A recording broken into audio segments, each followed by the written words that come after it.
Bom, já estamos na linha com o Dr. Clay para falarmos a respeito do Dia Mundial da Dislexia. Para quem não sabe, hoje a gente comemora aí o Dia Mundial da Dislexia. Estou na linha para conversar com o Dr. Clay Bretz. Vou começar dando boa tarde para ele. Boa tarde, Dr. Clay. Tudo bem contigo? Tudo bem, graças a Deus. Prazer enorme tê-lo aqui. Prazer enorme tê-lo aqui na Rádio Fluminense para falarmos um pouco, melhor dizendo, sobre dislexia, né, que é um mal que muita gente confunde com problemas de visão, que na verdade não é bem problema de visão como a gente imagina, popularmente falando, né? Que na verdade é um problema que afeta basicamente a leitura. Bom, mas antes de a gente começar o nosso bate-papo, explica para quem ainda não conhece profundamente o que é dislexia, doutor.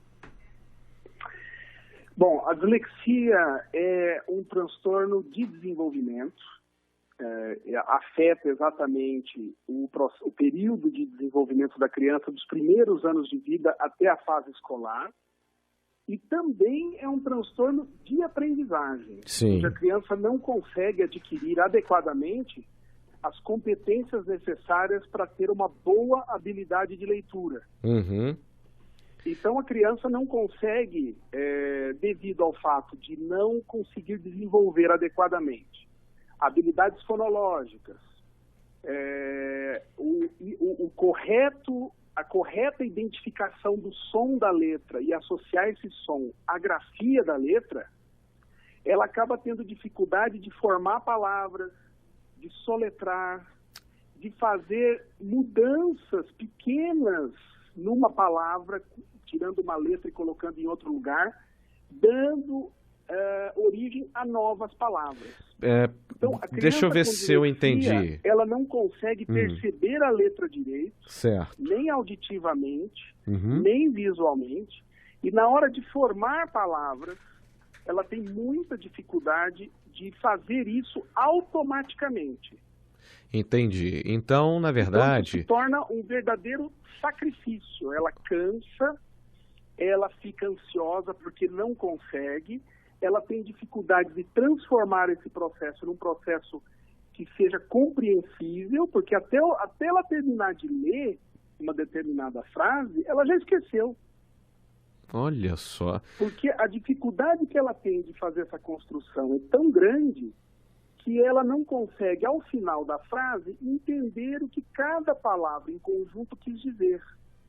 Sei. Então ela acaba não compreendendo a frase pela leitura, ela acaba não memorizando adequadamente pela leitura, ela não faz interpretações adequadas pela leitura, e o raciocínio dela, frente àquela frase que ela acabou de ler, fica totalmente prejudicada, porque ela não consegue compreender adequadamente o que ela acabou de ler.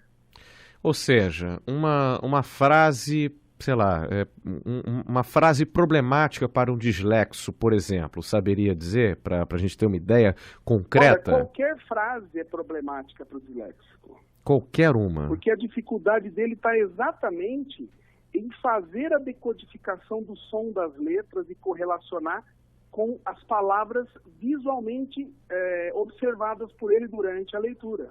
Sei, entendi. Então, por exemplo, assim, pelo que você está me falando, eu posso ter entendido errado, mas uma palavra, por exemplo, em que o som seja muito parecido CH com X, ela pode se atrapalhar, por exemplo, chuva. Ah, sim. Seria... Se atrapalha. Ela interpreta como se ambos fossem a mesma coisa. Sim, entendi. Ou, numa palavra, nesse som que você falou, no CH, sim, ela não consegue perceber que o C e o H são letras diferentes e que juntas elas assumem este som de X. Sim, entendi. Então, ela pode, por conta dessa disfunção, vamos dizer assim, ler uma outra coisa que gramaticalmente jamais existiria e jamais existe, né? Exatamente. Olha só. Exatamente. Agora, até uma coisa que parece até uma brincadeira, mas não é. Como você deve estar percebendo pelo meu sotaque, eu sou daqui do Rio de Janeiro, né? E é muito comum o carioca e até mesmo alguns nordestinos, nortistas, ao encerrarem uma certa frase com som de S, falarem o X por conta do sotaque. Por exemplo, X. Se eu falar o termo X em carioquês para um dislexo, ele interpreta também de forma errada? Se você estiver falando, sim. Olha. O problema do disléxico não está em compreender o que você fala. Sim. Mas em compreender o que ele lê. Entendi. O disléxico tem problemas na compreensão de leitura. Entendi. Tanto que uma das estratégias para conduzir essas crianças adequadamente na escola é oralizar as aulas e oralizar as provas. Sim, a prova oral é o tipo de avaliação mais comum que se tem não apenas em escola, Adequada. em faculdades também, né? Sim, em qualquer lugar. A lei hoje dá plenas garantias para essa criança, para esse adolescente, para esse adulto ter esse tipo de avaliação caso ele tenha o transtorno. Certo. E hoje, por ser o Dia Mundial da Dislexia, é um transtorno hereditário, como você falou, né, que leva aí jovens, crianças, a praticamente 4,7% da população a ter essa dificuldade que você falou. Existe alguma cura para a dislexia ou então uma forma de você amenizar esse problema? Olha, cura não tem, porque não é uma doença. A dislexia é uma condição, é um transtorno de aprendizagem. Sei. Então, o cérebro desse indivíduo, ele tem que buscar outros caminhos para entender as mesmas coisas. Então, aí já responde a sua segunda questão. Sim. Tem formas de amenizar, sim. Certo. Né? Buscando métodos e modelos adequados de ensinagem e formas de aprendizagem onde a criança passa a perceber quais são os caminhos melhores, aqueles caminhos que ela vai conseguir memorizar com mais desenvoltura. E na hora da escrita, como é que fica para o dislexo o exercício de escrever? Olha, o exercício de escrever também é sofrido. Se ele tiver que copiar, ele ainda vai melhor. Certo. Mesmo com algumas dificuldades, porque ele acaba confundindo as letras, confundindo a posição das letras e muitas vezes fazendo uma palavra encavalar na outra. Sei. Mas se sobrepor a outra, né? Ele sobrepõe. Sim. E se você ditar, é pior ainda, porque aí ele tem que fazer a identificação sonora, gráfica e sonora da palavra que você está ditando e colocar no papel. Sei. Isso para o disléxico é muito difícil. É uma tarefa realmente muito complicada. E uma dúvida que me veio, existem graus de dislexia? Por exemplo, tem alguém que tem uma dificuldade muito grande por conta da dislexia e um outro que, assim, já consegue lidar menor porque a dislexia não é tão grande? Sim, tem intensidades leves, moderadas e severas. Quais são as mais comuns? Pode falar a respeito um pouquinho disso?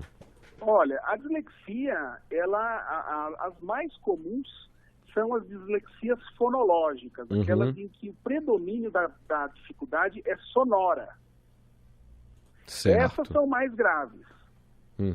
As mais amenas seriam quais? Não, tem a dislexia fonológica, a dislexia visual e a dislexia mista. Certo. Que pega tanto um pouco de uma quanto um pouco da outra.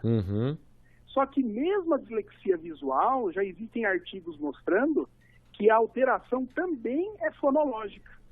Pequena, mas é. Então, existe a dificuldade nas 3 formas. Só que a forma mais difícil é a fonológica. Certo. E aí, assim, o que muitos... Agora, o que importa para o professor e para os pais dessa criança é que as medidas pedagógicas são basicamente as mesmas. Sei. Entendi. Agora, por exemplo, um pai que tenha um filho, um pai e uma mãe, né? Um filho dislexo e fica perdido. Meu Deus do céu, o que eu vou fazer? Minha filha tem dislexia, como é que eu vou tratar? Quais são os cuidados que se devem ter com uma criança recém-descoberta que tem a dislexia? Então, vamos lá. Você, a partir do momento que você tem o diagnóstico definitivo, por meio de uma avaliação multidisciplinar, que deve envolver vários profissionais, a condução a escola precisa mudar a forma de avaliar a criança, Então, a avaliação tem que ser oralizada, tem que ler as provas, dar mais tempo de prova para essa criança, porque ela demora mais para processar informações gráficas. Muitos disléxicos têm muita dificuldade em memorizar tabuada, memorizar fórmulas, memorizar conceitos que envolvam letras. Então, nesses casos, o interessante é oferecer a tabuada para essa criança, né? Para que essa criança tenha a tabela de tabuada lá, ela não vai lembrar muitas vezes, então tem que ter a tabela na mão. Dar a oportunidade dela fazer trabalhos ou pesquisas de campo, porque aí ela vai usar menos texto. Fazer trabalho em grupo, onde ela pode ser responsável por falar lá na frente, por exemplo, e não a responsável por redigir ou escrever o trabalho. Sei. E participação na aula. Muitas vezes indivíduos com dislexia são muito inteligentes. Às vezes eles têm uma participação muito grande na sala de aula. E o professor deve dar nota em cima disso também. Entendi. Porque se for basear somente nos textos das provas, ela nunca vai conseguir ter um bom rendimento. É verdade mesmo. Bem, eles têm dificuldade com direita e esquerda, eles se perdem em atividades onde é necessário uma coordenação espacial, perto, próximo, centro, longe, atividades de figura a fundo, né? Então, isso são situações que atrapalham também no desenvolvimento pedagógico.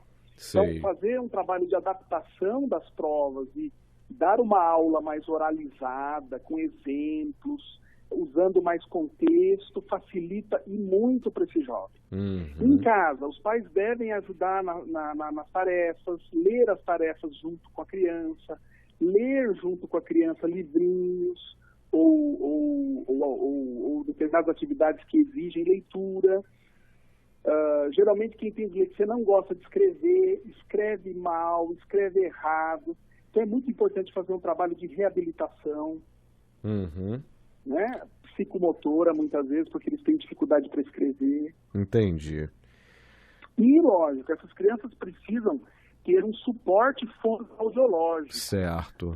Um apoio de fono e um apoio de psicopedagogo para poder aprender como estudar, como aprender a aprender. Como que essa criança pode criar formas e estratégias dela aprender com mais eficácia. Tá certo. Conversei com o doutor Clay Brites. Doutor Clay, muito obrigado por tua disponibilidade em nos atender e falar um pouco sobre dislexia no Dia Mundial de Combate a essa doença, que na verdade nem é doença, é um transtorno, como você muito bem falou. Isso, não é doença. E se alguém tiver alguma dúvida ou então até quiser buscar tratamento com o senhor, qual o telefone de contato, e-mail, para querer mais detalhes a respeito do assunto? Olha, pode mandar um e-mail para D de dado, R de rato. Sim. Clay, que é o meu nome, CLAY, Neuroped, de neuropediatra, mas vai até o D mudo, @yahoo.com.br. Então é DR de Dr. Clay, CLAY, neuroped, yahoo.com.br. Tá certo. Dr. Clay, muito obrigado. Sempre que precisar, o Café da Tarde está aqui ao teu dispor. Tá certo, meu querido? Eu agradeço muito. Um abraço a todos os ouvintes e estou à disposição para próximas entrevistas, caso vocês tenham interesse. Tá certo, então. Grande abraço. Obrigado, igualmente. Tá aí, conversamos com o Dr. Clay Brites, falando a respeito desse transtorno que é a dislexia no Dia Mundial que é dedicado a combater este mal. Agora nós vamos para um rápido intervalo. Na volta, muito mais informação, descontração e bate-papo. Não sai daí, voltamos já. Café da Tarde.